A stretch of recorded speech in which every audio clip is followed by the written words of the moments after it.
right. Good morning, everyone. Thank you so much for joining us this morning. I'd like to start by acknowledging the land on which I'm located and which the region of Peel operates. It's part of the treaty lands and territory of the Mississaugas of the Credit.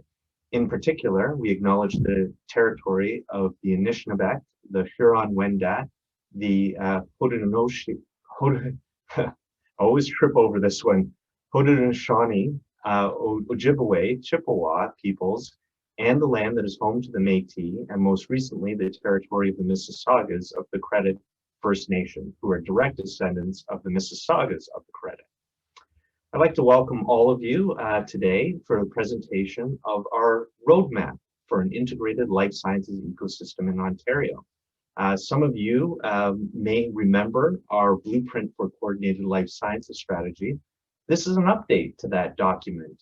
Since we wrote that original document a few years back, we have of course lived through some unprecedented times with COVID-19. And so we thought it would be timely for us to update that blueprint in the context of COVID-19 with the elevated importance of the life sciences sector, having a strategy moving forward in terms of supporting our recovery, our resilience, and our long-term prosperity. And all of this is key to our long-term health and economic security. I'd like to thank Shift Health and all of our members that contributed through the consultations, and to our partners that have endorsed this roadmap. And there's more to come because this is a digital document. It will continue to live and will continue to gather support behind it. So it's now my pleasure to introduce our opening remarks from Nina Tangri, who is the Member of Provincial Parliament for Mississauga-Streetsville, my home riding, and Parliamentary Assistant to the Minister of Economic Development, Job Creation and Trade. Now, Nina, I've introduced you so many times, and you know that I never read your bio because I always like to tell some stories about our interactions. And, you know, there's so many that I can tell now because we've worked so closely together over the last few years.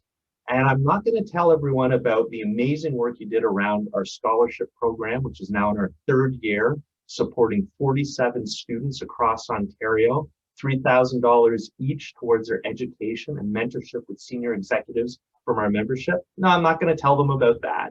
I'm not going to tell them about how you've been a champion for us around key federal issues like PMPRB,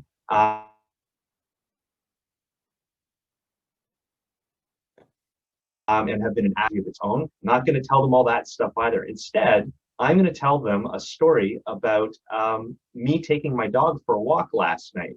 So my wife and I were out for a walk with our dog when my neighbor called to me from across the street. And she has a son who's the same age as my eldest daughter, 14 years old. And they wanted to give me the heads up that the vaccines were now available and bookings were open for kids between 12 and 15. And so my wife said, "That's great news. Where did you hear it?" She said, "Oh, I just got an email from Nina Tangri." So, you know, during regular times, you have been so committed to our constituency and, you know, embedded into our communities. But during times of crisis, your leadership has been outstanding. So as one of your constituents, I want to say personally, thank you for all that you do for our community, as well as being the representative of Life Science Ontario. Thank you for what you do for our life sciences community. So with that, over to you, Nina.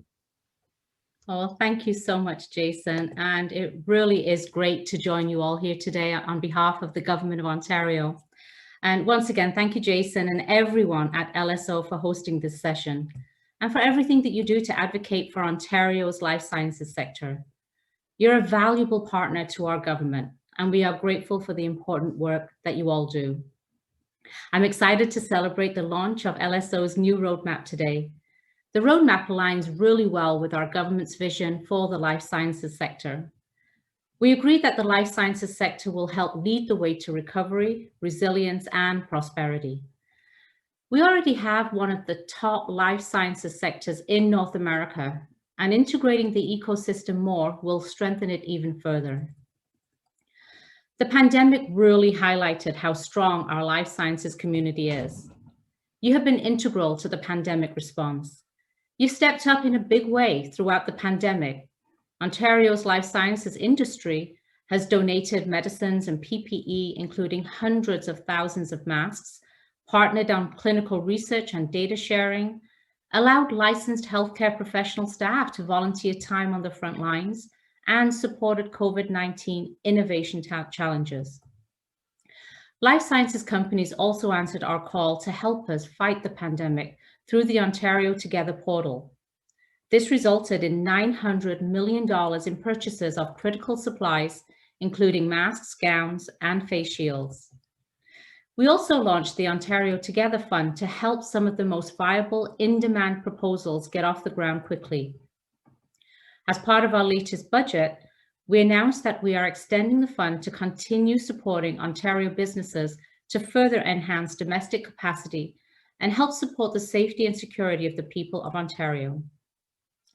To date, we have funded 28 companies and 9 organizations through the program, including life sciences business, Metricaid, South Medics, and Microbix. Life sciences remains a priority for our government. That's why it's one of the 3 sectors we're focusing on with our new agency, Invest Ontario.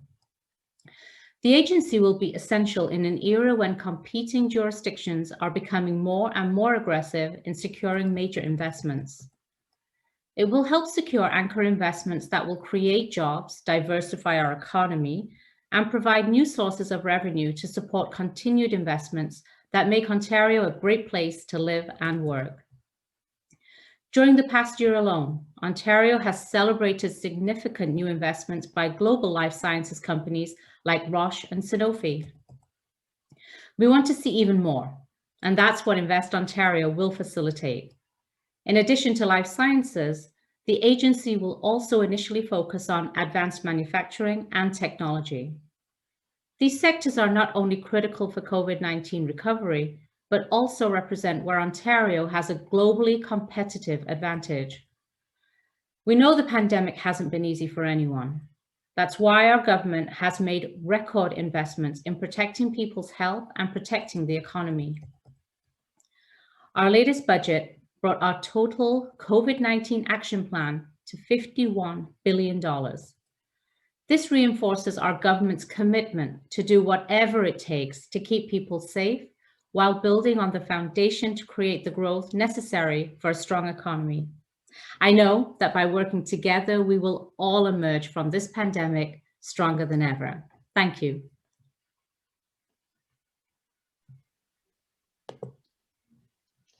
Thank you so much, Nina, for those very encouraging and uplifting remarks. It's very, very good to know and hear from you that the roadmap is so aligned with the provincial government's priorities. And I think I can speak on behalf of the entire life sciences sector when I say how lucky we are to have such a strong and engaged champion, namely yourself, in government for our sector. So thank you so much, Nina, for being with us today and for being such a strong supporter. My name is Ryan Wiley. I'm the president of Shift Health, and I want to say good morning to everyone who has joined us. It's a pleasure to be here. I just want to begin by thanking Jason Field and Life Sciences Ontario for giving us the opportunity to collaborate with LSO, with the stakeholder community in developing the roadmap, and for affording us the opportunity today to share with you the outcome of that collaboration. I think it goes without saying, and perhaps it's an understatement, that it has been a signal year for the life sciences ecosystem in Ontario and around the world. Clearly, the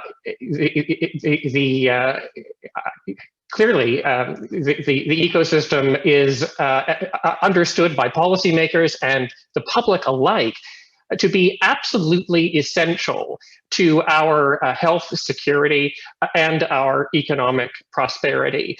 You know, we've never been in a brighter spotlight as an ecosystem. And at the same time, we also recognize and have clarity on what we need to do to be even stronger and better. Our vulnerabilities, our missed opportunities have never been clearer to us. And so this is our moment. This is our opportunity to come together as a community into a more integrated life sciences ecosystem and to really unlock the full potential of our ecosystem for our health security and our economic prosperity. And that potential, and Chris, if I can get you to put the slides on.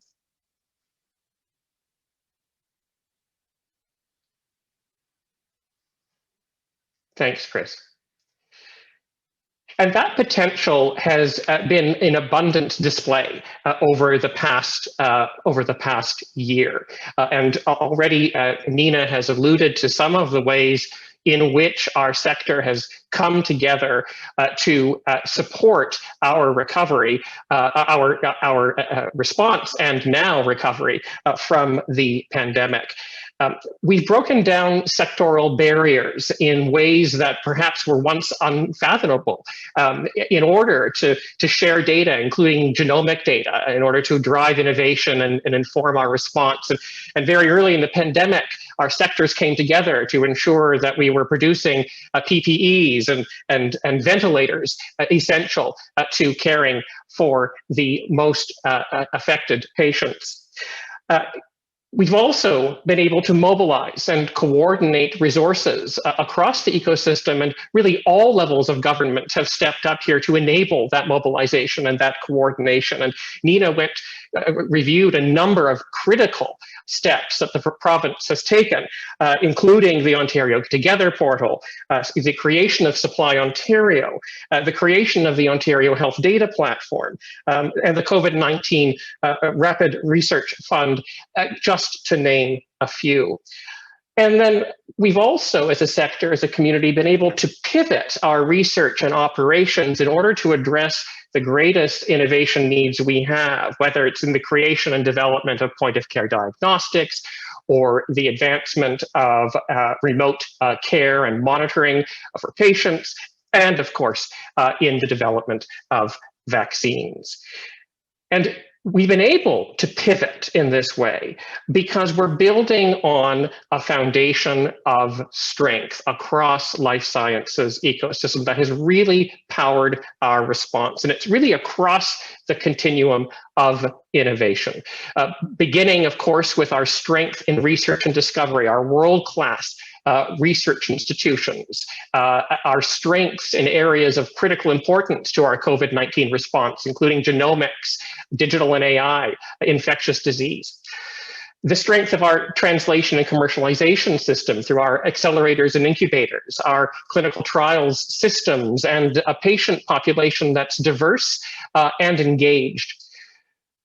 Our ability to industrialize and scale innovation through an environment that is favorable to small and large companies, but also importantly, an ecosystem that has both homegrown SMEs and large pharma medtech to create a much more balanced and diverse industrial ecosystem.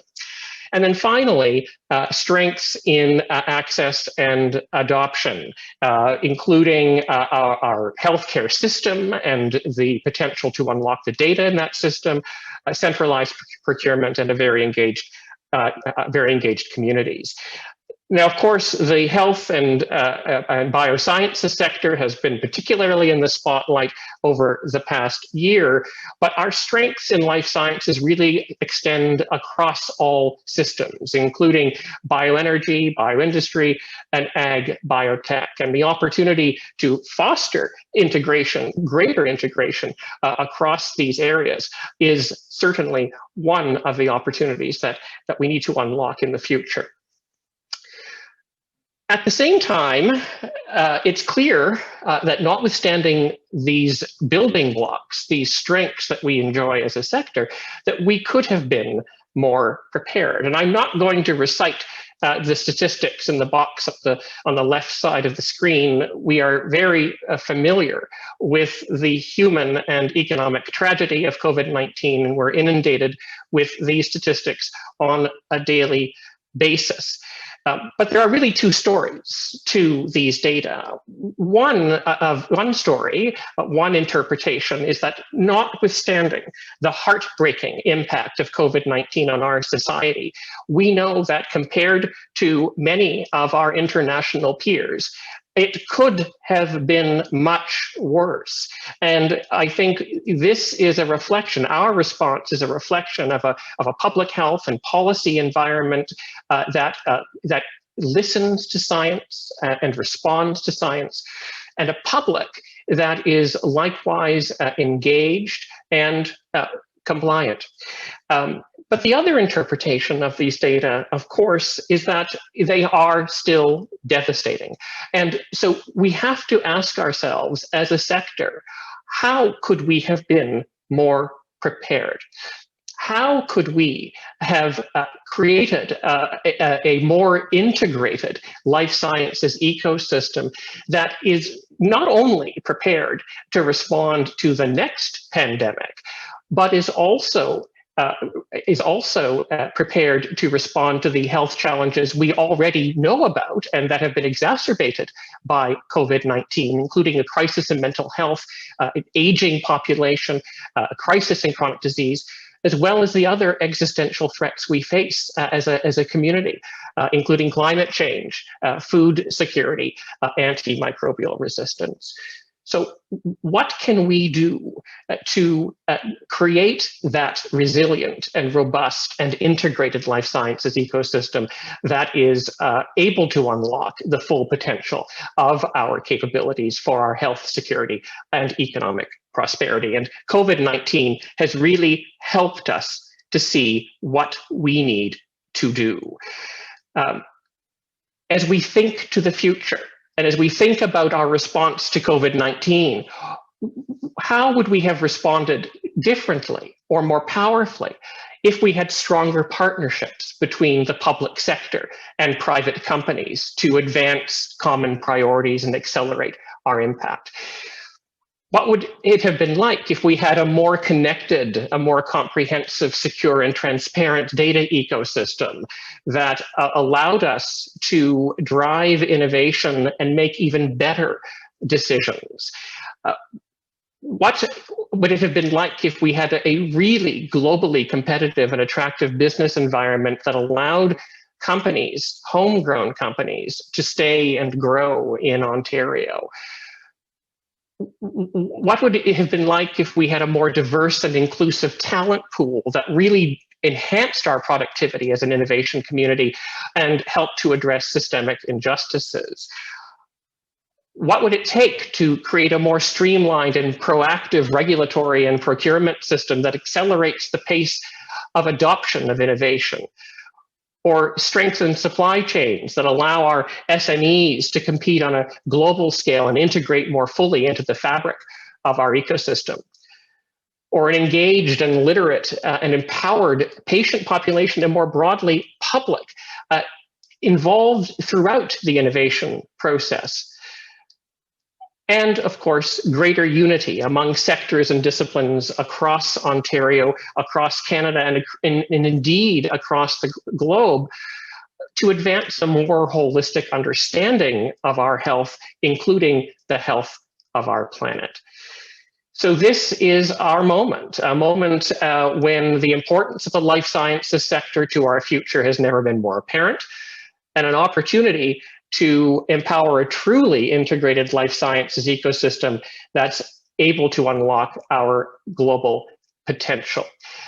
And with that, I will turn it over to my colleague, Dr. Chris Delvecchio, principal at Shift Health, to walk through the roadmap's 8 key themes and recommendations.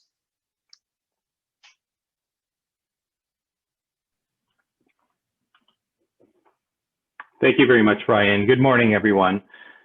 So Ryan has clearly really set the stage by describing a compelling vision for Ontario's life sciences sector. And I'd like to turn now to focus on how we're going to get there. So in the following slides, I'll walk through in more brief form compared to the report itself, the key actions for each priority area. And I should note that these actions in the report are deliberately high level in order to allow for flexibility in how groups approach and deliver on these actions. And at the end, we'll be concluding and conducting a poll to help understand what you, the audience, feels are the most pressing priorities to tackle right away, and that can deliver the greatest impact in the very near term. So please keep that in mind as I walk through the slides.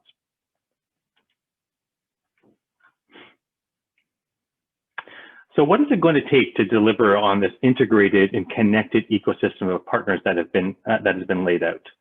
And we'll go through each priority area in more detail. So what is it going to take to unlock the full potential of public-private partnerships that leverages resources, fosters alignment, and accelerates innovation?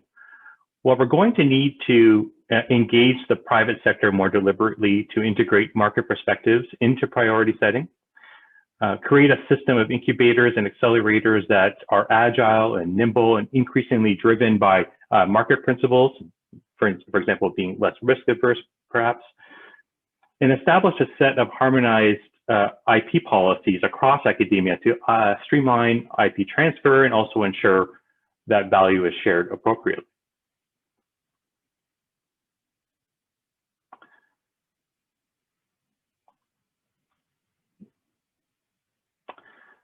So what is it going to take to create a more robust and interoperable data and digital ecosystem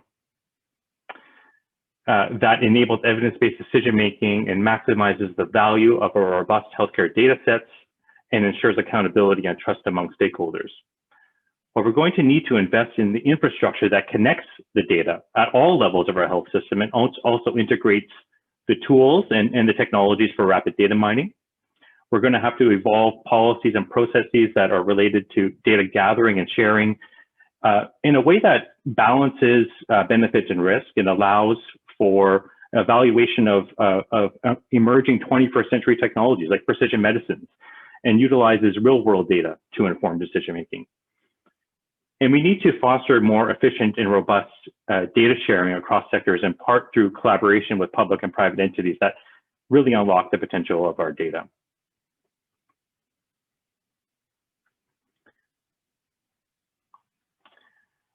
And next, how are we going to expand access to capital and tax incentives for the life sciences sector so that we can retain companies in Ontario and position them to take risks and position them for success ultimately? Well, we need to expand on existing SHRED credits programs and related programs to extend companies' capital for early stage efforts, develop a robust and diverse risk capital ecosystem by activating early stage, that transformational capital. For example, that could be through angel tax credits, for instance, or unlocking the capacity for investment by Ontario pension funds. We also need to reduce barriers to late stage capital by facilitating the pursuit of IPOs and dual listings on the TSX and US exchanges, which can support scale up of these organizations.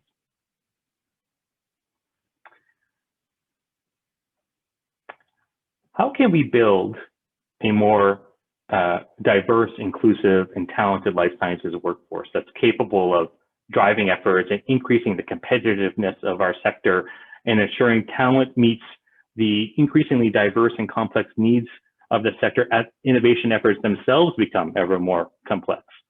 Well, in part, we need to expand subsidies for wages, expand subsidies for management development. We also need to focus on the development and retention and attraction of senior management talent.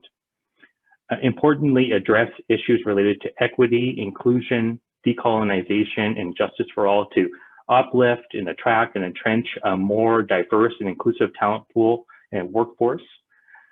And we need to increase investments in the bedrock of our life sciences research and infrastructure and people so that we could further elevate our work, produce new innovations and new companies that create the homes for this talent and a virtuous cycle of talent growth.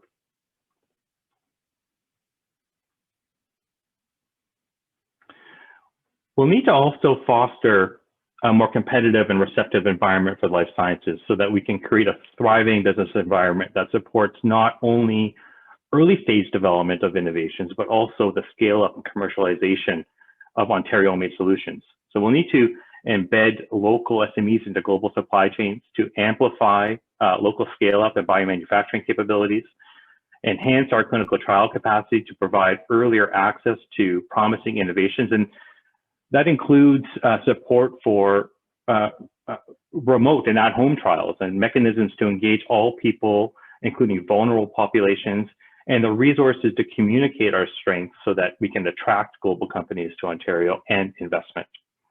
And finally, we need to become first adopters of Ontario-made innovations through programs like set-aside programs, and to foster a marketplace that really connects buyers and suppliers.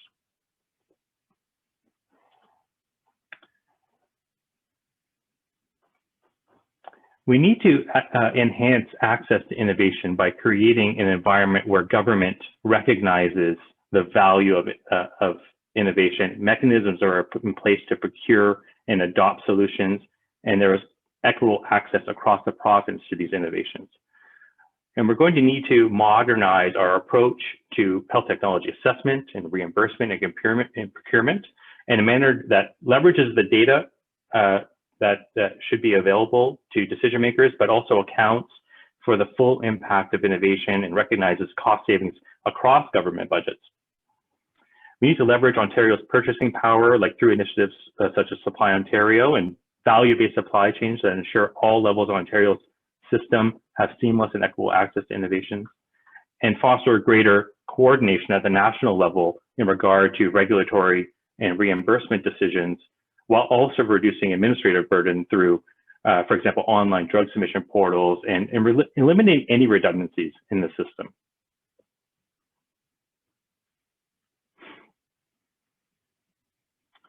And as patients in the public increasingly seek control of their health data and control the consumption of information surrounding science, we need to increasingly gain social license to innovate and empower a more engaged and literate patient population by integrating the patient and public perspectives across all R&D stages, improving the scientific literacy among the public to unlock opportunities to share data and benefit from data, overcome any barriers that result from low scientific literacy, and minimize the vulnerabilities that we're seeing due to disinformation or misinformation. But equally so, we need to train the life sciences community on how to engage with the public, which is an important balance. We need to create opportunities for patients and public to shape Ontario's life sciences agenda as well. And finally, how can we create a more collaborative and globally connected ecosystem that integrates life sciences in all aspects of provincial, national, and international economies and policies? Well, we can begin by reinforcing the notion of One Health through partnerships and innovation efforts that integrate human health, agriculture, and the environment, strengthen relationships with ministries, including cross-ministerial partnerships and identifying pan-government programs that can be leveraged to grow the sector, and align with other leading district strategies to leverage partnership opportunities and also share best practices.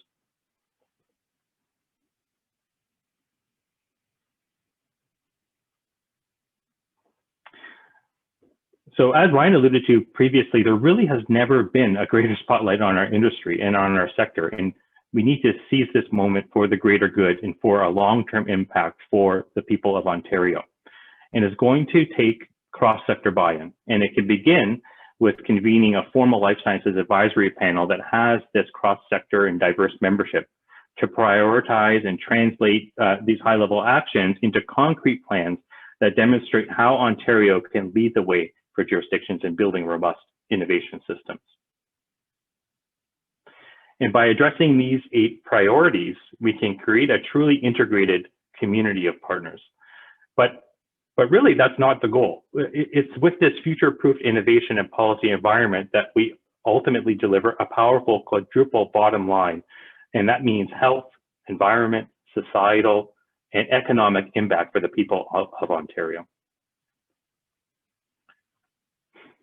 So thank you for your attention. I'll stop sharing my screen now, and I'm going to turn it over to Brian to bring up the poll for our to prioritize the eight priorities. And what we're going to ask you to do is choose 3 that would have the greatest impact if acted upon now. And as answers come in, I'll turn it back over to my colleague Ryan to lead us to the panel discussion. Thanks so much, Chris. So we'll give a moment for people to respond.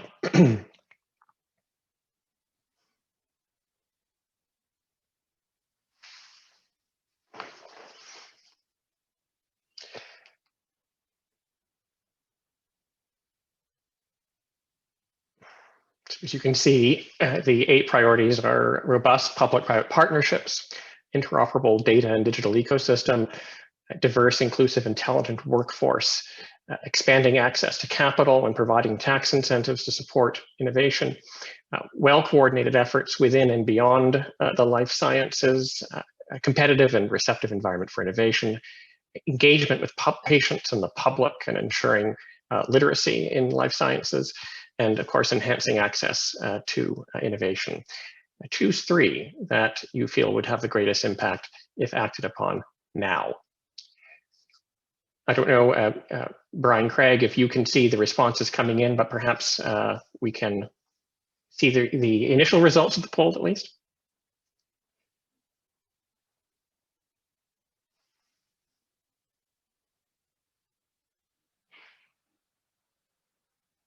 And I'll ask our panelists to join us now. You can turn your video and microphones on.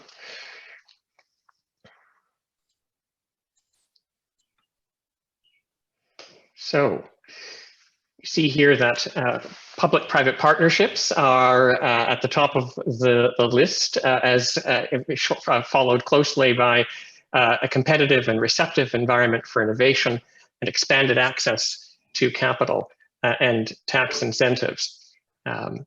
So I'd like to welcome our panelists, Shiva Darvishi, Rocco Rossi, Connie Cote, and Bronwyn Wilton. Thank you all for joining us today and lending your perspective on the roadmap. And perhaps we can begin by getting your response to the poll.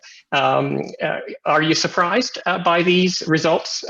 Do you agree with these results? Perhaps Shiva, I'll start with you. You happen to be in the top left of my screen.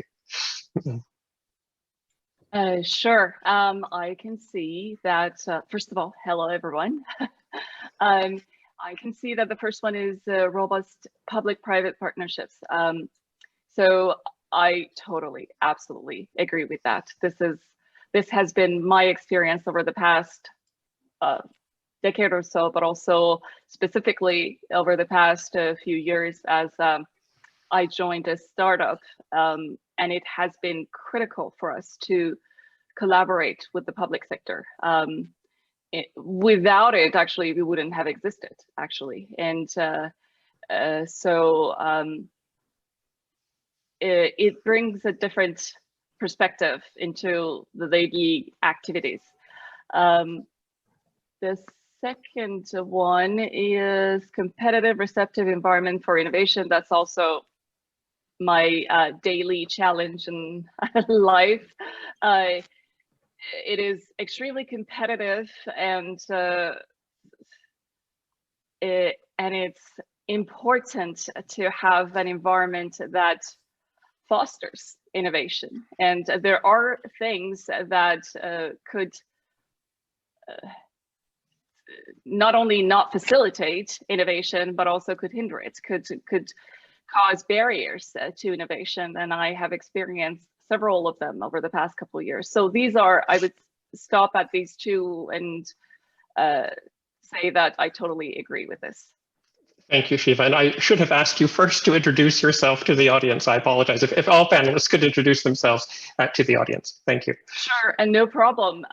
So my name is Shiva. I am a biologist by training. I did some research in oncology, and then I did an MBA-like program and joined the pharma industry.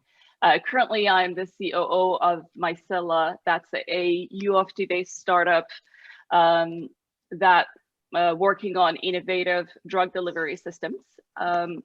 And our mandate, our job is to translate more than 15 years of research at University of Toronto into a commercially successful application. Great. Thank you, Shiva. Thank you. Rocco, you're next on my screen. A quick introduction and your reaction to the poll. Sure, thanks, Ryan. Rocco Rossi. I'm currently president and CEO of the Ontario Chamber of Commerce. Formerly, I was CEO of Prostate Cancer Canada and the Heart and Stroke Foundation of Ontario. So I come at it from a business perspective and also from a patient advocate perspective when I think about it. And look, Ryan and Chris in the poll are being very reasonable. And I'm reminded of Shaw's famous quote that the reasonable man adapts himself to the world, whereas the unreasonable man persists in trying to adapt the world to himself. So let me be the unreasonable man for a minute here, because as Shaw says, all human progress depends upon the unreasonable man or woman in this case. What this really boils down to in terms of thinking about more robust partnerships or a competitive and receptive environment for innovation is that what Nina was saying earlier, and she is an awesome champion of the sector, but what she was saying earlier really applies to ECDev development ministries in governments, whether provincial or federal. And sadly, to date, have not been as much inculcated within the Ministry of Health, which is 50% of the provincial budget. So ECDev is the tail wagging the dog. If we're going to have real partnerships, if we're going to have an environment that is truly competitive and open to innovation, the bottom line is that the life sciences sector need to be seen as an engine of growth, an engine of innovation, and not simply a cost center to be pushed down as much as possible. Because the sector is treated in a transactional relationship as opposed to a partnership that looks at building. And until we solve that, we will not unlock the full potential of this sector. Thank you, Rocco, for being unreasonable. Connie, you're next on my list. A quick introduction and your reaction to the poll. Thanks so much. And oh, Rocco, I miss working with you so much. It's so great to be on the same panel with you again. My name is Connie Cote, and I'm the CEO of the Health Charities Coalition of Canada. Every day I get the pleasure of being able to work directly with patients and patient communities.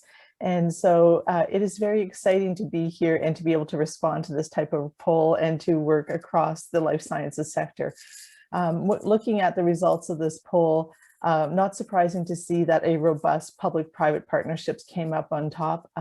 These are extremely important to life science, not only in Ontario, but across the country. We really rely on these partnerships to be able to advance innovation technology, to come up with some of the great new innovations that we need, which leads me to where the second one is, which is certainly around a competitive and receptive environment for innovation. This is what we really need here in Canada. If we want to be able to continue to move the dial forward and to make sure that our patients are able to get the best treatments and be able to continue to see improvements in health outcomes in Canada, we need to have that receptive environment. So really looking forward, and I'll pass it back to you, Jason, or Ryan, to go on to the next person to provide some input.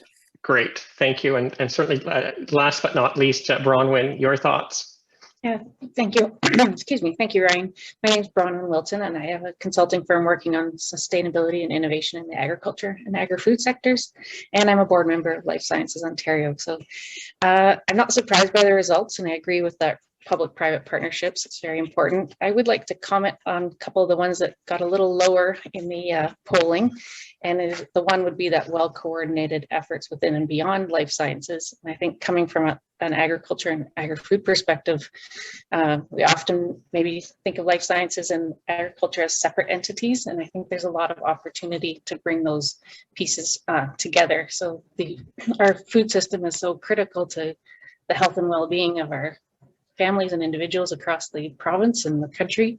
So I think we need to look at all the interactions between how food gets from the farm through processing, transportation, all those elements to our tables from an equity perspective, from an environmental perspective, and from that sustainability perspective. So I would encourage people to think about some of those pieces when you think about beyond life sciences. I would say agriculture is a life science, but working within that definition there from the polling comments. My other comment, if I can have a few more seconds here, is the highly engaged patients in public. And I would focus a little bit on that public piece. Just it's not my expertise in the patient care world, but there's a cautionary tale from agriculture in terms of introducing scientific technologies into the food space. With I'm sure you've all seen the non-GMO labels on food products, and that's basically an anti-science type of label. So it is a cautionary tale to not be kind of taking advantage, I guess, of this heightened interest in the science around vaccines and therapeutics with COVID-19 to really embrace that science communication and science literacy. So that'd be my other comment there. So back to you, Ryan. Thanks, Bronwyn. And actually, that's you've touched on exactly where I'd like to take the conversation next. And I will just invite members of the audience to contribute questions or comments through the Q&A function. I see that we already have some questions coming forward. You're able to vote questions up. And that would be terrific. But I also see there's a comment in the chat which is directly related to the question I want to ask now. You know, the poll would suggest that engagement of patients and the public, you know, is not top of mind for our audience, which may reflect just an inherent bias that patients and the public aren't learned through this pandemic just how critical public engagement is, how critical literacy, scientific literacy is at assessing their own risk issue sciences ecosystem. So from your perspective, what do we need to do to advance that and to elevate the importance of public and patient engagement within our thinking as a life sciences ecosystem? Connie, I'm going to start with you, but I have a feeling that everyone will want to comment on this. No, thanks so much, Ryan. And I think certainly throughout the pandemic, it has really given rise and given an opportunity for every Canadian to really have agency over their own health. And I think that it has really leveled the playing field for everyone, because everyone has wanted to have access to that vaccine. Now, for many of the patients in the communities that we work with, they've lived with individual disease and have been their own advocate for their own disease for a long time. And so this has given all Canadians an opportunity to experience a little bit what it's like when you have that unknown. Will I get access to the medication that I need? How is it going to impact my life? If I have another disease, if I take this vaccine, how is it going to impact me? You know, will I have subsequent things that happen to me with this? You know, will I have any side effects from this? And so all of these things are in pieces of information when we talk about having a literate society that our patients experience every single day. And so it gives a glimmer of hope, because it's something that we really don't want to think about. You really don't want to address issues like this until you're actually unwell. And then you start to think about it.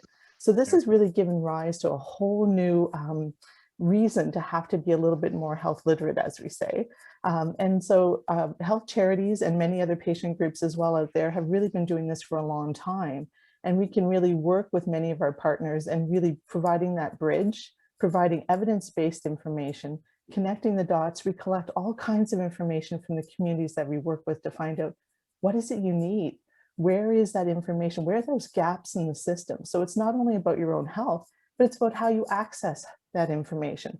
Where can we really, where do we need more information? Where do we need more services? So it's a holistic perspective. And that's one of the things I think we really need to tap into. So when you talk about how can you get patients involved, there's so much you can do, but you really have to get them in early and maintain that relationship with your patient community throughout. Find out, you know, we're thinking about creating a new device. Ask them right away. Polling's great. Health charities have all kinds of information about this. We talk about health data in terms of information that we have. We all have wearables. You know, I've got all kinds of data on my watch all the time. And we use this data to really look at precision medicine, especially in the cancer space. We do have targeted therapies. And so it's a matter of how can we use all this data in a really important way to really target what we're doing and how are we managing that.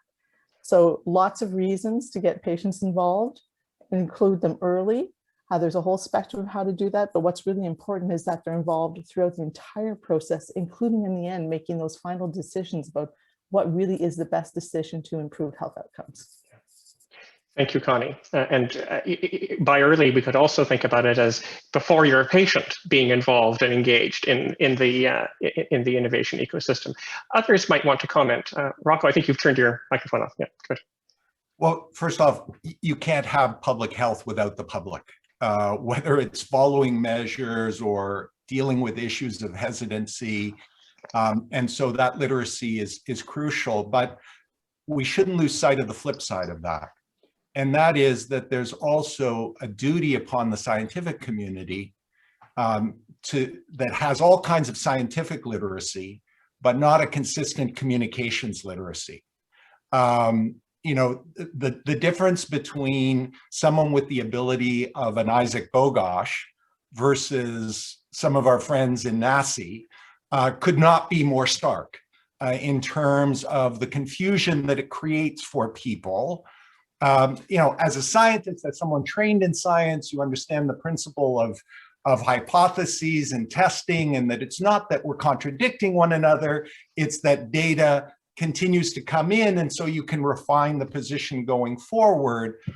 But some people are very good at describing that, others not so much, and there are enormous consequences to that. So yes to the need and focus on more scientific literacy on the part of the public, but also look in the mirror and focus on what we need to do on a communications front. And this is going to be particularly crucial. You know, we throw around data a lot and it is the key to the future, but dealing with the issue of privacy and getting people comfortable on those issues and how it's going to be protected is going to be fundamental to unlocking the real potential of data-driven analysis and innovation. Thanks, Rocco. And Bronwyn, I wonder if you might comment, particularly given the unique and very important issues within the agricultural sector with respect to public knowledge, engagement, and bias.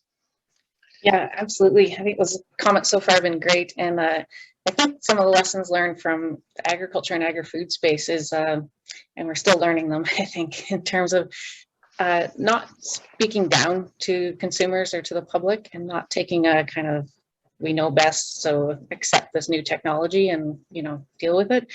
So I think there's that kind of being humble about the science and being understanding of where people are at in terms of potential fears. I think a lot of the genetic modification of food, for example, has been a fear issue of not being clear on, you know, food's very personal. It's what you put in your body to make you feel good and to make, you know, there's a lot of happiness around eating and things like that, and family cultural issues and cultural relationships to food. So I think there's this being aware that these are very personal choices for people, and to be very clear that how the science is helping to move things forward from an environmental perspective, but a lot of those concepts are very abstract. So to just be trying to be very clear in terms of recognizing where people are coming from with their hesitancy towards adopting certain new technologies or purchasing new products.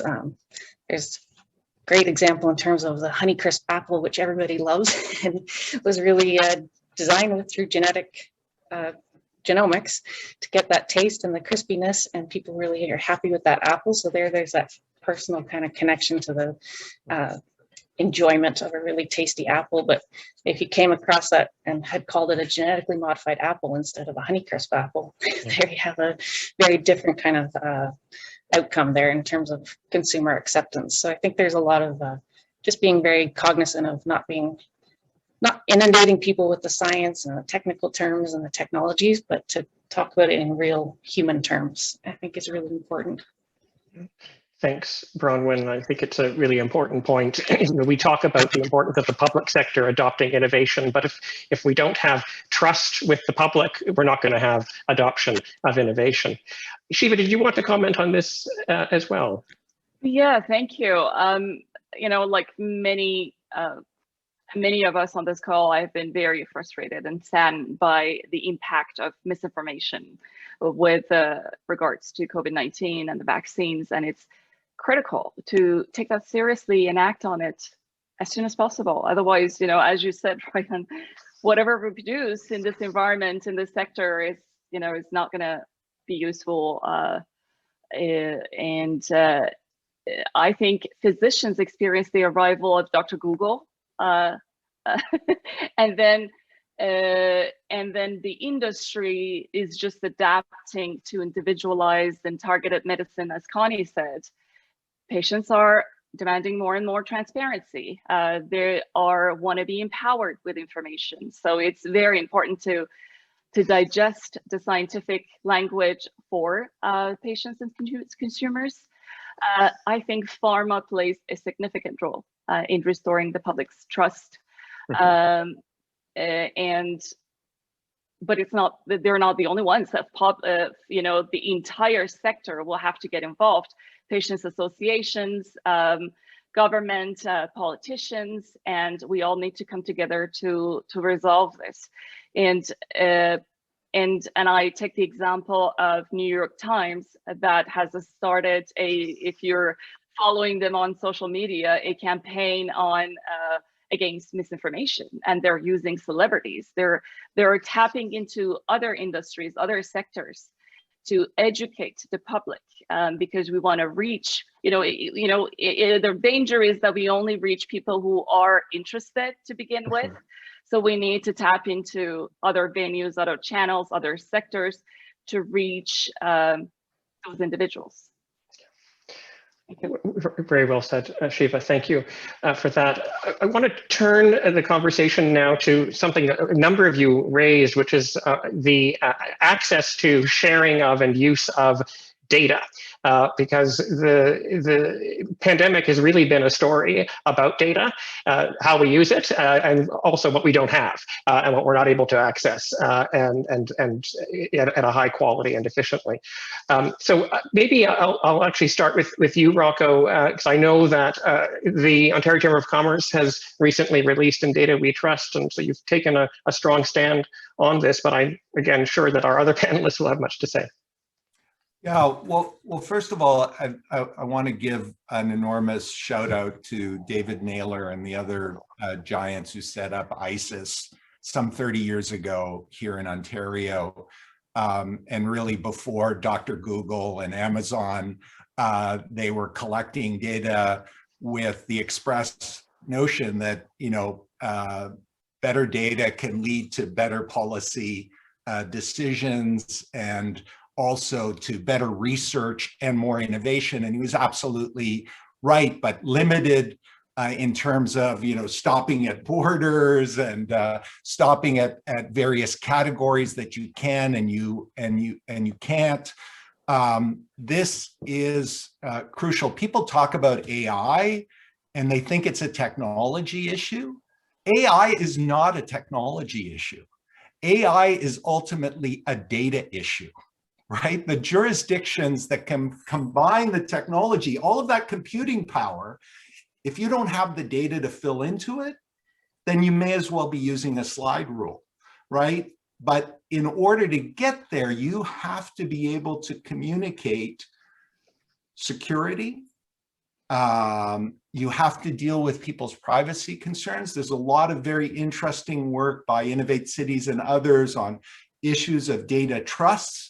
an issue that we look at extensively in the paper Ryan referenced that my colleague Claudia DeSanti wrote on, and also another colleague, Katrina Kromfle, in fully leveraging the potential of virtual healthcare. Again, all things that can be driven by data, not just in innovation. Look at Israel, right? Their situation with essentially 100% electronic health records for everyone in the country enabled them to move far more quickly with vaccination than any other jurisdiction on earth. And their willingness to put data, protected privacy, et cetera, into their deal with Pfizer also gave them, in a sense, front of the line access without having domestic capacity to build, to produce the vaccine. So I'm not suggesting you holus bolus trade away everything, but this is an incredibly powerful and valuable resource, and we need to leverage it for the good that it can do. Thanks, Rocco. And your point around AI not being a technology problem, but a data problem, or data issue is, I think, well taken. And it's also an equity in data issue to ensure that the algorithms that we're creating do not propagate prejudice, bias, and injustice. Others around the table? Bronwyn. Yeah, if I could just add, maybe from the agriculture perspective, there's a really growing use of data in agriculture and agri-food, and I think that's where there's opportunities for life sciences, is to look at things from a One Health perspective. So I know that's come up a few times already this morning, but I think that is something moving forward that we should continue to look towards in terms of understanding the data from the soil health, aquatic systems, and into livestock and food systems management, and how we work together with the human health and livestock and animal management, and through use of data and data sharing. I think there's some really interesting opportunities there.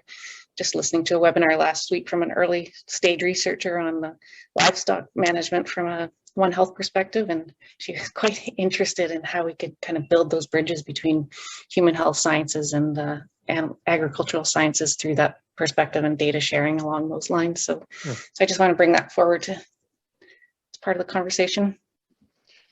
Thank you, Bronwyn. And Connie. Yeah, I just wanted to add to that as well. And I think I really love what Bronwyn had to say, and I'd like to almost reframe it. And so Rocco had said that, data has been our problem, and I think it's actually our solution. And I think, moving forward, if we can find new ways of bridging some of those gaps in terms of how we look at data and how we can really begin to share data in new ways, always making sure that whoever submits their data understands what they're actually sharing for and how that data is going to be used, which is always, from a patient perspective, really important to us, is how will my data be used? Who's going to hold my data? Those are some of the parameters that we need to put around this. But I think there's so much potential for use of data and being able to advance innovation in our country. Shiv, did you want to? No, okay, that's great. So I want to perhaps move to a topic that was at the top of the list in the poll, which is the issue of partnership, public-private partnership, and perhaps more broadly, partnerships across the ecosystem, and what that means, and how public-private partnerships can really support the growth of our local companies and allow them to reach scale and go global. But perhaps, Bronwyn, I'll start with you, because I think your take on partnership within the life science ecosystem is quite unique, and I'd like for you to share it. Yeah, no, I think it's really important to have those public-private partnerships. And I was just preparing for this panel, looking for some examples, and one was a sanitizer for N95 masks. That technology came out of the University of Guelph from technology that was originally purposed for waterless cleaning of fruit and vegetables, and that comes across from a public-private partnership from years of probably public investment in terms of that research and food safety coming across in a time of crisis to be able to be pivoted, not to use that word, to a technology that can help with this crisis of COVID-19. So I think some of those abilities for researchers to have those private partnerships outside of academia and outside of public institutions in the agriculture sector has been really important. And it comes again with some of those risks of perception of who's funding the research, who's using the data from the university. So I think some of those IP issues come into play there, and how that works in terms of who the technologies benefiting in the public good kind of aspects of those public-private partnerships is really important. So I'll add that. Turn it back to you, Ryan. Thanks, Bronwyn. And Chief, I might just turn to you on this question as someone who's leading a startup company in our ecosystem. You know, how can we strengthen the environment for the kinds of partnerships that are going to be critical to your growth?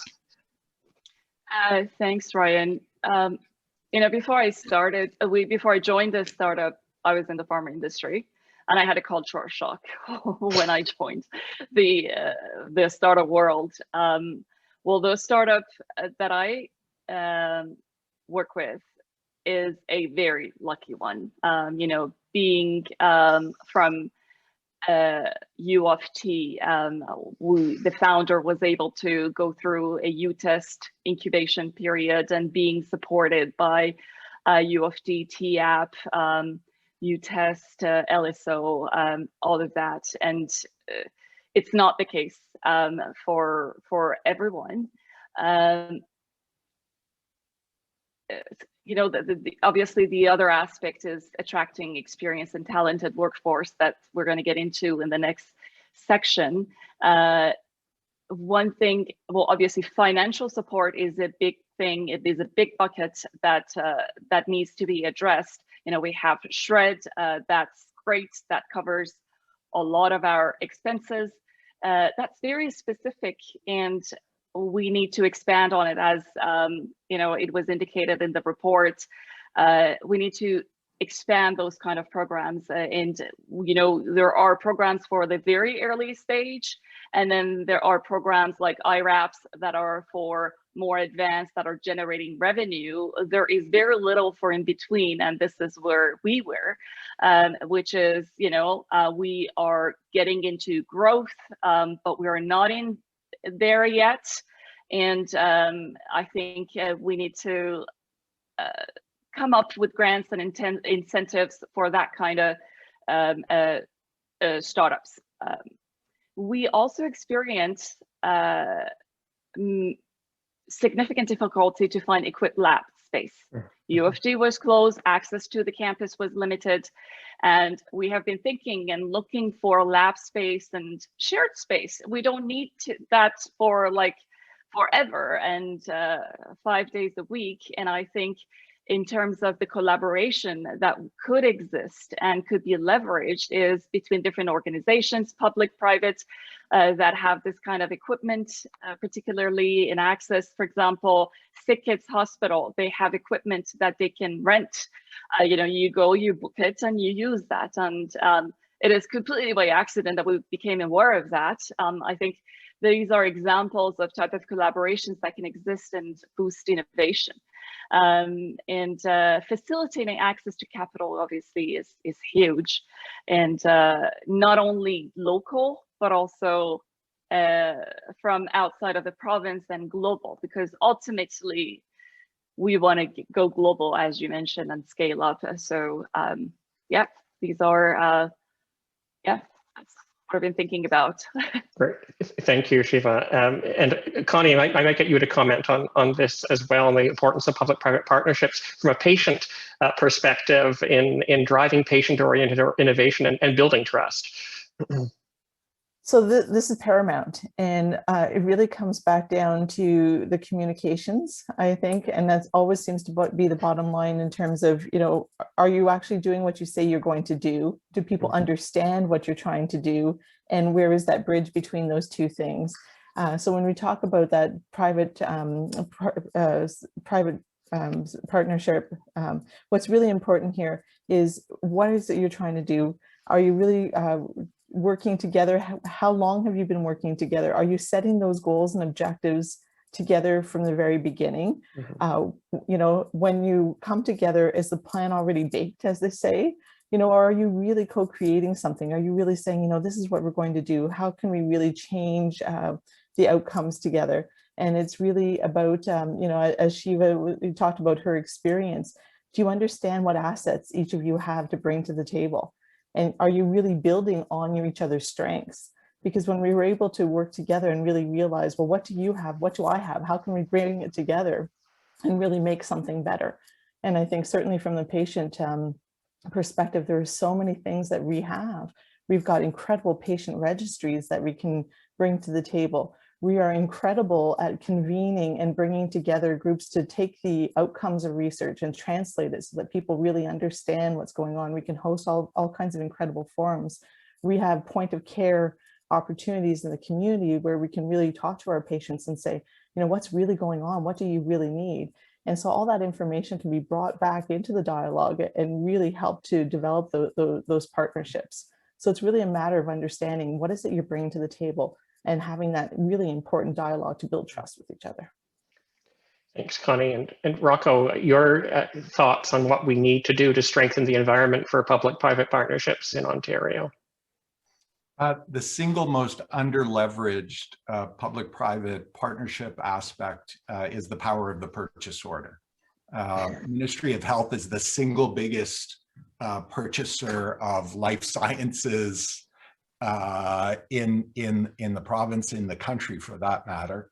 And until and unless it sees that purchases is not just grinding down to the lowest cost, regardless of where the product then comes from, but the strategic advantage, the spin-offs, the full value equation, value-based purchasing, if you will, and what we can do to deal with that valley of death that Shiva explained. We are awesome at startup, right? Israel is #1 startup nation. We're #2 startup nation in the world on a per capita basis. We're just not that good at scale up. And Ryan, you were very polite. Industrialization, scaling up is one of our strengths. Not so much, right? Like we've got a long way to go there. And a big tool to help in that, shameless self-plug, we're releasing at the OCC a brief on access to capital, but within that is the power of the purchase order and how do we create marketplaces and how do we take great talent here produced by our phenomenal institutions and give them a chance to scale up by having purchasing here instead of having to go to the US to get their customer base and to build great companies. Thanks, Rocco. Excellent point. I want to get to some audience questions in just a moment. There's some great engagement and some great provocative thoughts, but I wanted to turn to another important issue and priority that's outlined in the roadmap, which of course is access to capital and access to talent, which I view as sort of the essential elements and resources that will drive the competitiveness of our sector. And this is particularly true, of course, for our startups. And so, Shiva, I'd really like to get your thoughts on what we need to do to ensure that we are a competitive environment for talent and a competitive environment for capital that's accessible. So yeah, as you pointed out, we want to have a diverse and talented workforce, which means that very quickly we need to adapt to this very fast evolving environment and address the systemic issues that are related to equity, inclusion, and justice, and all of that. And I believe there needs to be a foundational work to integrate these values as a core value across this ecosystem. Like, you know, it's not optional. This is a core value, and you will follow those guidelines and value system. And when we were building our startup, when we were writing our mission, vision, values, our #1 value is about our commitment to fostering an organizational culture of diversity and inclusion.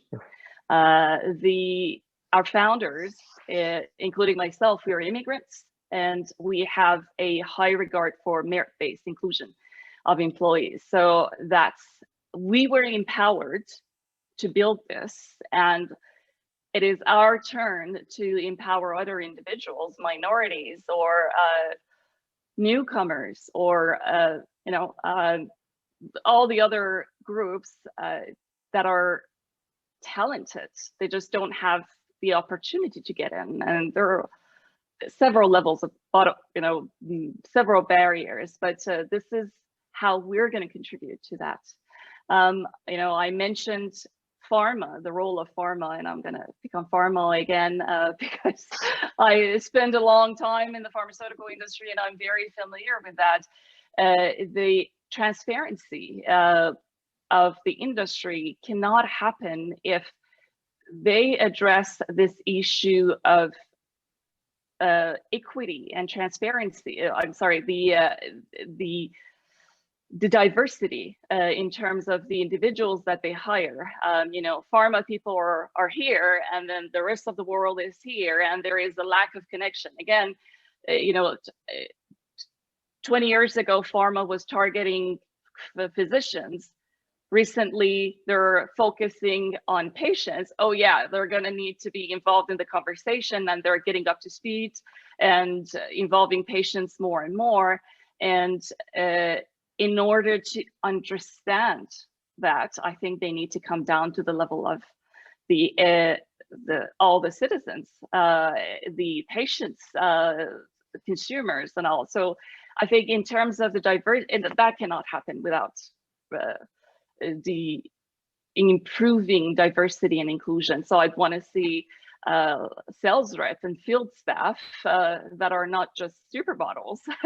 they're your everyday person. This is, I think it cannot happen without that.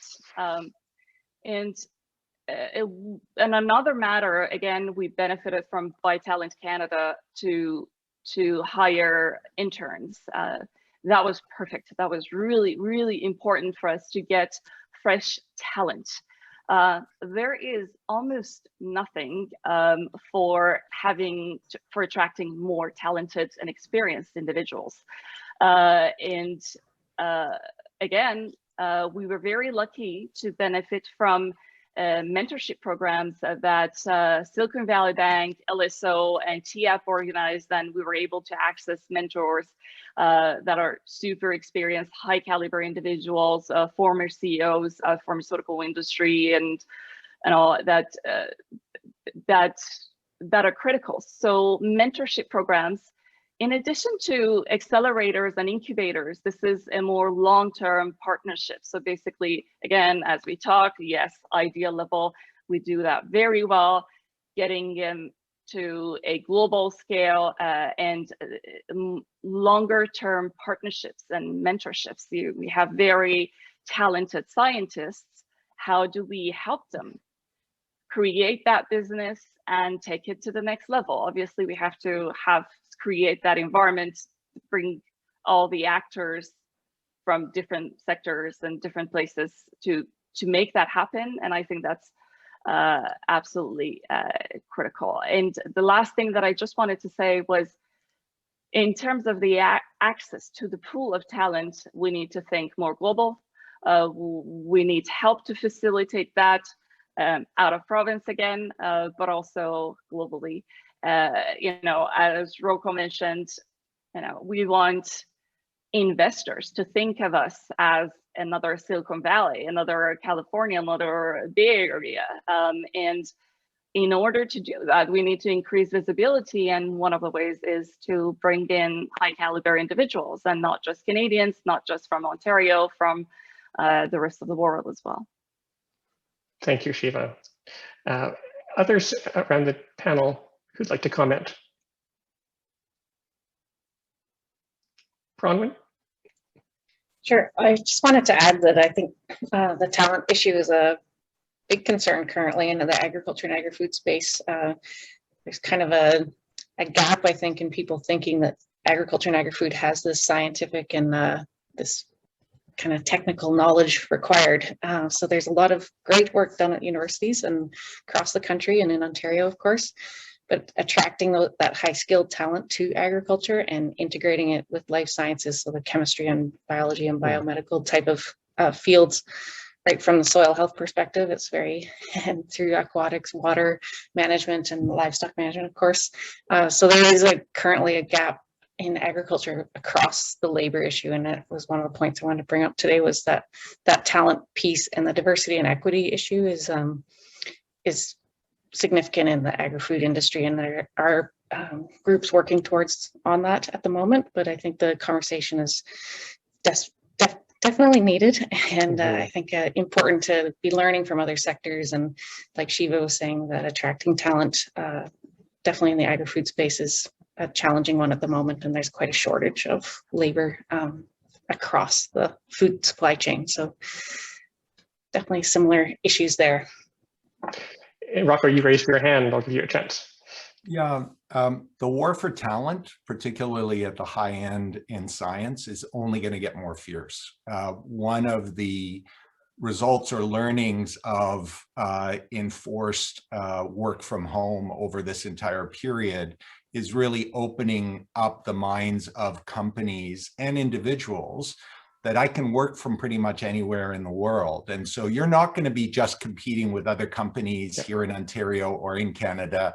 You're going to compete for that talent in life sciences with a company in Singapore or in Switzerland, because, hey, they'll pay in Swiss francs and you can stay in Canada. That's going to be an interesting battle. We still have this incredible advantage. Certainly as the child of immigrants, I'm an enormous believer that the strength of this country has been magnified many times by the wealth of the immigration that's come in, and the talents and skills and just dream and passion that they bring, and focusing on that tolerance, diversity, and inclusion is an incredible thing. And I'll give you just one example outside of life sciences. There is a remarkable scientist at the U of T, among many remarkable scientists, but her name is Raquel Erdeson. You may not have heard of her, but she is one of the world experts in autonomous vehicle technology, to the point that Uber came, just basically with dollars dropping out of their pockets and saying, here's $1 billion, come join our lab in the US. And she said, no, you want me? You get me, but you get me in Toronto, and this is where you've got to put the money, because I ain't living in the US. I love what Canada represents, what Toronto represents, the life that we have here. So those soft things, so-called soft things, are going to be key to our future competitive advantage, and we should never overlook them or underestimate them. Great point, Rocco. I'd like to go to a couple of audience questions now, because I think there's some really good engagement.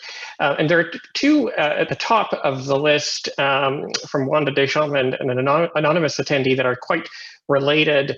We talked earlier about the importance of engaging with the public and patients and ensuring that we reflect principles of inclusion and diversity and justice. But the question here is, how do you ensure that people who were previously underrepresented are actually part of those conversations, particularly when they may not have access to the technology or the opportunities to engage, and where there's in many cases, a huge digital divide that is precluding engagement. So it's a tough question, but I'll put it out there because I think it's critically important if we're to really address what we are talking about. Connie. Thank you. And I think that question is so paramount, and especially right now, as we look at, equality, diversity, and inclusion across all of our different platforms and our communication strategies. And certainly from a patient perspective, the voice of a patient is so important, regardless of where you live. And that's why everything that we do is always that it has to be equitable. And so it's so important that as you develop your strategies, that you really include mechanisms to reach out to those who may be homeless, those who may be working in or living in northern communities, or you know, in other settings where it may be a little bit more challenging to hear their voice. And this is why it's so valuable to have a very well-developed plan to make sure that you have strategies to reach these communities. It's not impossible, you know, and you know, through our approaches, we have volunteers who go into these communities, who talk to them. If you're looking at working within Indigenous communities, have someone from within their own community ask some of these questions. It's not impossible to do it. It just takes work. It's like anything else that's valuable. It takes work, time, and planning to do it. And so, you know, but don't forget these communities. Their voice is important, and just make sure that you do have a plan for doing that. So many of our organizations do have special strategies for doing that. And I would encourage you to really talk to the patient community that you're working with to find out, you know, how can we reach those unheard voices? But thank you. And I'm really glad you brought that up because it's so important. Yeah, it's the intentionality that is so important, and asking the question, who is not at this table, Exactly. for sure. Others on the panel who'd like to comment on this? Shiva. Yeah, I think that's a really good question. And we need to go to them and not wait for these individuals to reach out. So that's why diversifying the channel, the vehicle, the media is going to be critical. And yes, it's going to take a lot of resources. It's going to take a lot of money and investment by the governments, by the public sector, private sector. But that needs to happen. As I said at the beginning, this cannot move forward without this. And also, I am fascinated by the science behind the misinformation campaigns and QAnon and all, and this is a scientific thing going on. and we can learn from that. They managed to reach those individuals. I'm sure that we can walk those steps back and find a way to see how they reach them, and you know, use the same method, but not for evil, for good. Yeah, great point. Recognizing that many disadvantaged communities have grievances, legitimate grievances, and reasons to mistrust, for sure. Anyone else? Bronwyn, you'd like to comment? Yeah, I was just going to comment that overall, like we saw with COVID-19, the food system did work fairly well, but certain inequities were highlighted through the impact of COVID, and certainly one of those was that an increased level of food insecurity, and particularly among marginalized communities. And I think that would overall contribute to a person's well-being and health. If the cost of food starts to creep upwards in response to some of the issues that COVID has brought into the food system and the supply chain, we have to be cognizant of that. If those prices become an issue for increasing the level of food insecurity in communities, then that would be a really a problematic thing, I think. And so the Canadian Agri-Food Policy Institute is actually releasing their report in about half an hour on another webinar. And that's one of three main issues that came forward from COVID-19, is that food insecurity piece and the social inequities around that. So of course, that's not just the food system, it's economics, precarious employment, all those other issues. But I think that's something we need to tackle collectively as life sciences and food systems together. Thank you, Bronwyn. I want to go to another question from the audience, a very different question, but one that I think is important for Canada, from Murray McLaughlin, around what would it have been like if we had a partnership across provinces and territories, recognizing that our life sciences ecosystem is highly regionalized, but it isn't. That's not how it works. Who would like to comment on that? Rocco. It's really to broaden the issue, because it's actually far broader than just even life sciences. The fact that despite being a relatively small country economically vis-a-vis the world, we decide to further make ourselves small by creating, 13 markets, 10 provinces, and 3 territories. And that, in fact, for many of my members, it's far easier to trade from Ontario to Pennsylvania than it is from Ontario to Saskatchewan. And so this is an issue and a mindset that hopefully, if we can extract some good stuff out of this crisis, the notion that going into a far more competitive world, where we've seen PPE nationalism, we've seen vaccine mercantilism rearing its head, that we simply can't afford to make ourselves smaller. That's on a scale issue, that is in data and innovation, but it's also in economic activity. It's in accepting credentials, like, maybe not at the PhD level, but the craziness that an apprentice carpenter in Fort Frances, Ontario, who spends several summers working construction in Winnipeg, can't count those hours towards getting his certificate of qualification as a journeyman in Ontario, because I guess a 2x4 in Winnipeg is different than a 2x4 in Thunder Bay. Like these idiocies have to come to an end if we're to fulfill the full potential of this country. Thank you, Rocco. Any quick comments from others? We're just about finished. I wanted to get to a quick round robin, but any quick comments? Okay, well, this has been a really rich discussion, and I think the beginning of some very important and hopefully action-oriented conversations around the roadmap as we move forward and translate the themes into really concrete, tangible actions. But before we go, I wanted to ask each of you a quick, hopefully quick question, just to go around the table in a rapid-fire way. What does success look like for the life sciences sector, in your view? And what is the single step that we can take now to have the greatest impact? And so perhaps I'll start again, well, I'll go in reverse order this time. I'll start with Bronwyn. All right, just very quickly, I would reiterate that One Health approach and trying to build bridges across disciplines, including philosophy, ethics, communication, risk communication, those types of topics. And I think the first step would be trying to encourage collaborations and research funding to facilitate those types of research projects from a One Health perspective. Great. Thank you, Bronwyn. Connie.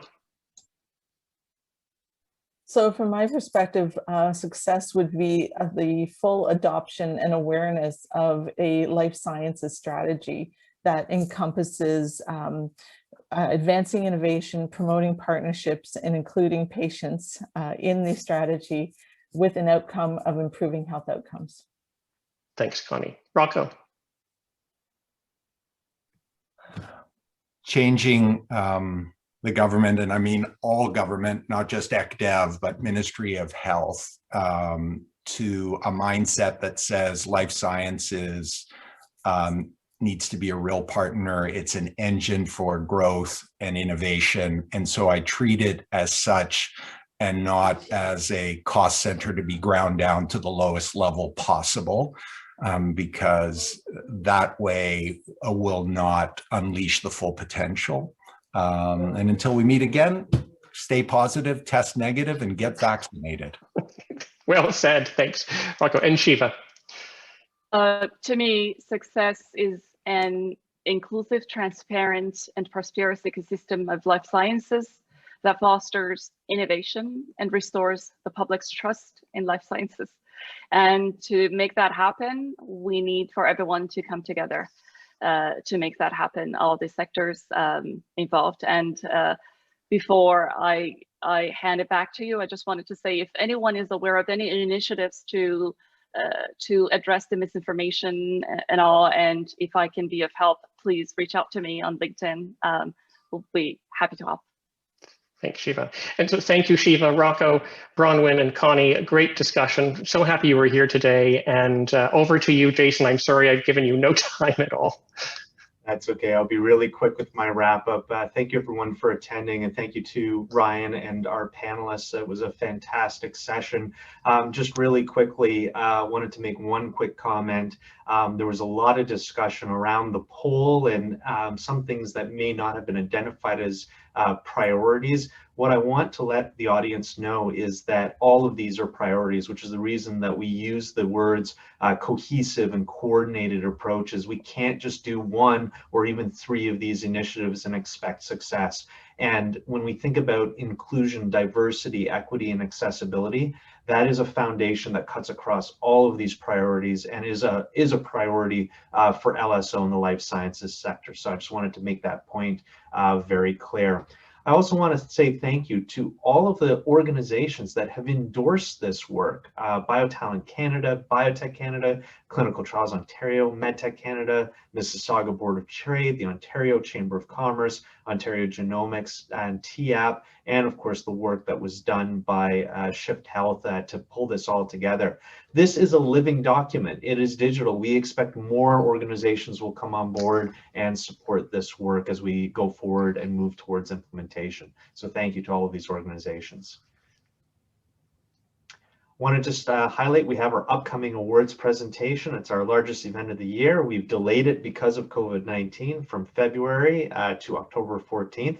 We're hopeful we could do something in person, but we're planning right now a virtual event in October. And if we're able to actually do something together, we'll certainly pivot towards that.